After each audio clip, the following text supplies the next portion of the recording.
Good morning. It's Sunday, April 19th, 2020, and I'm Margaret Drugovich, the president of Hartwick College. Well, yesterday morning we woke up and there were 3 or 4 inches of snow on the ground in Oneonta, but today it's a beautiful sunny day. It should be 58 degrees, lots of sun. So if you are laboring at home and have the opportunity, please go out and make sure that you take advantage, get a little bit of vitamin D, get outside, stretch your legs, get some exercise, and take good care of yourself today. So for our students, a couple of messages for you. Thank you again for all the weekly survey feedback that you've been giving us. We're continuing to triage all of your concerns. I hope that you're getting all of the support that you feel that you need, excuse me, in response to your expressions of concerns for areas that you could use some assistance.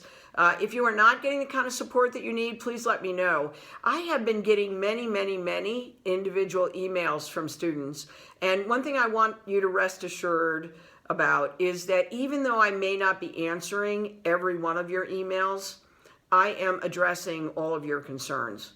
So I'm making sure that the concerns that you're sharing with me are concerns that I'm passing on to the folks that can actually help to resolve your issues. And so whether that's an issue of housing or an issue about workload or a concern that you're not going to be able to keep up the same level of academic performance that you've striven hard for in the past, I want you to know that I'm making sure that all of your concerns are addressed. So don't be worried, even though you're not hearing directly from me. I'm answering as many of your emails as I possibly can, but sometimes someone else is in a better position to actually assist you with the concern that you have. So with this week, we got an announcement from the governor of New York State that the New York on pause would be extended until at least May 15th.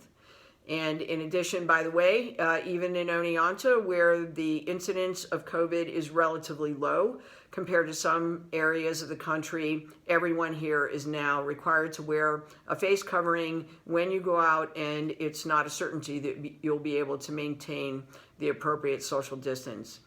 And so as we move into this new time frame, my colleagues and I are coming to a final decision on the rules, if you will, for how we will return your belongings to you.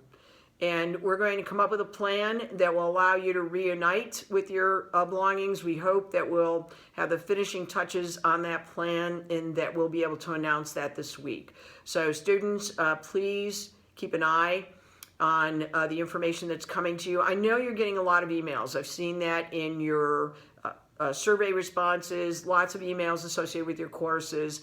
It's hard for you to keep up with everything, and I really do appreciate that. I hear you, and I feel your pain because I'm getting a phenomenal number of emails every day, more than I thought was possible. So I understand that it's difficult to manage that flow of information. We'll do everything we can through the various channels we have available to us to get you the information on how you'll be able to be reunited with your belongings. So we're going to have that plan hopefully out to you this week. Second very important announcement for our students. When Congress passed the CARES Act, a very important part of that act was a distribution of funds to students whose studies were disrupted and who were financially impacted by the coronavirus. So the college has been given permission by the Department of Education to distribute funds that will help to relieve some of the burden that you have experienced.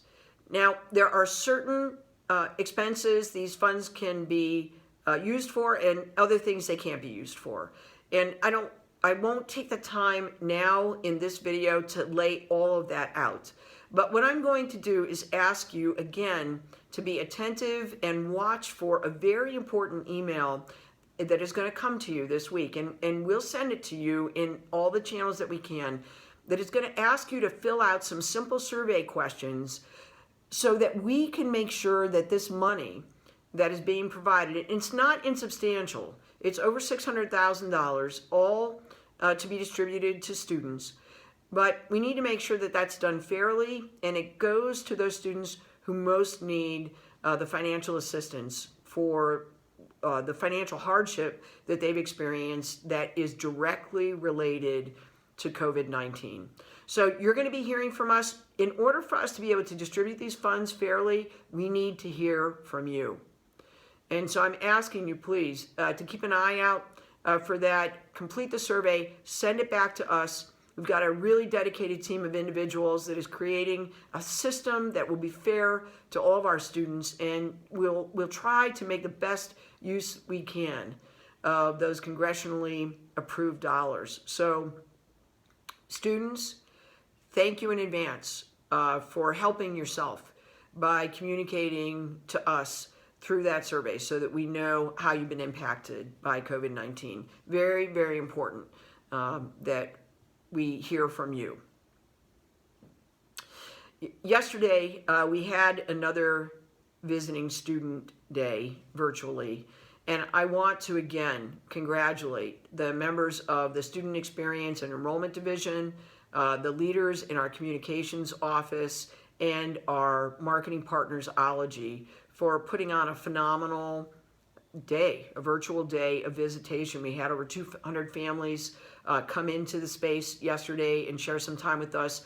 Once again, I really enjoyed doing a live Q&A with families. And one of the questions that I addressed is, well, what about the fall? Now, these are all families that are interested in Hartwick and would like to either come in the fall. And some people yesterday on the video were people who were interested in the fall of 21. And they said, what about the fall? What will that look like? And to be frank, I still don't know what it will look like. But what I can tell you is this. We are absolutely dedicated to reopening for learning in August. Now, I don't know what form that will take. We are going to have to comply, of course, with every federal and state regulation that is placed in front of us. But we have a group of people who are going to come together and to really think about how best to plan for the various conditions that we might have to operate under. And we're going to have that plan. We're going to create those plans, I guess, really is fair to say, those plans so that we're ready with whatever condition we're operating or need to operate in come August. We're ready to do that.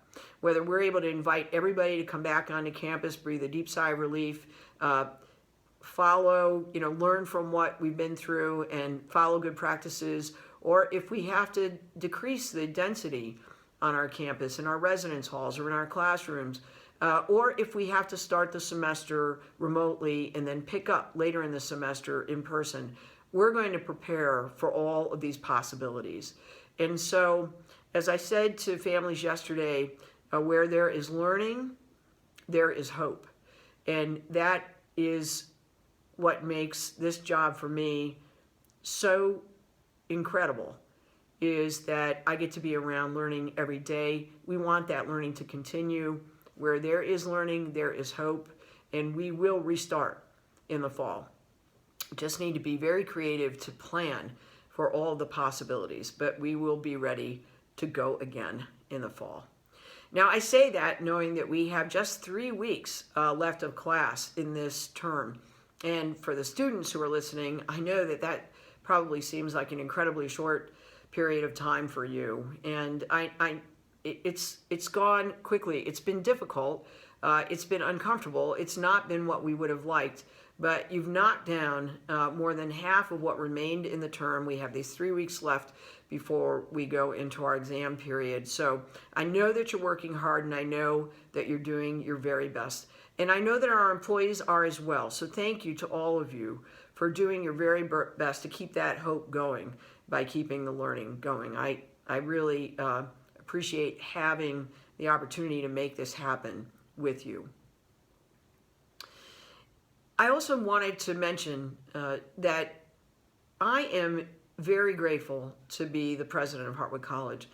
In talking with lots of our employees, I know that you feel that as well, and that you feel that particularly now. In talking to our alumni, I know that you feel a great deal of affinity to the college. To the people who are not alumni but support the college, I know through your gifts that you feel a great affinity to the college.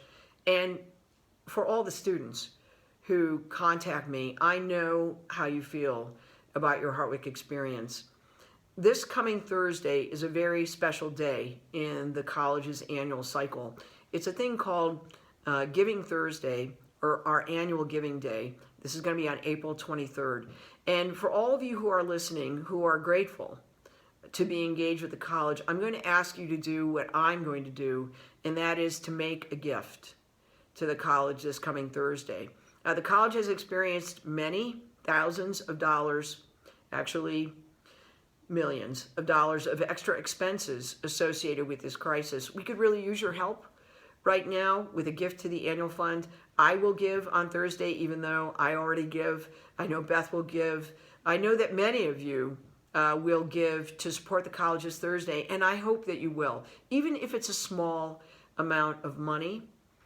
What is important is that we hear from you and that you give what you can to support the college right now. I would be very, very grateful to you if you would. And so it's really easy to do. You can do it in a text message. You just text the word Hartwick to the number 71777.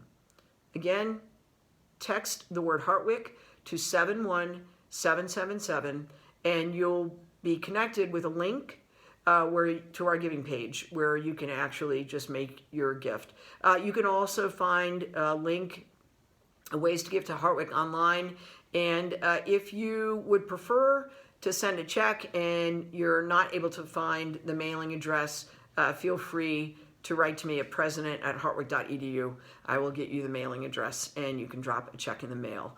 To all of you, in the many ways that you support the college and this incredible learning experience that we all endeavor to make a reality, thank you for all the many ways that you support the college, including extending your financial support.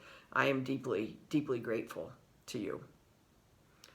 So with that, I think I'm going to close with my weekly word of thanks to all of our Hartwick associated and affiliated first responders, our nurses, our doctors, our EMS, our safety individuals, those of you who are serving the community through your work in various industries that continue, even in this difficult time.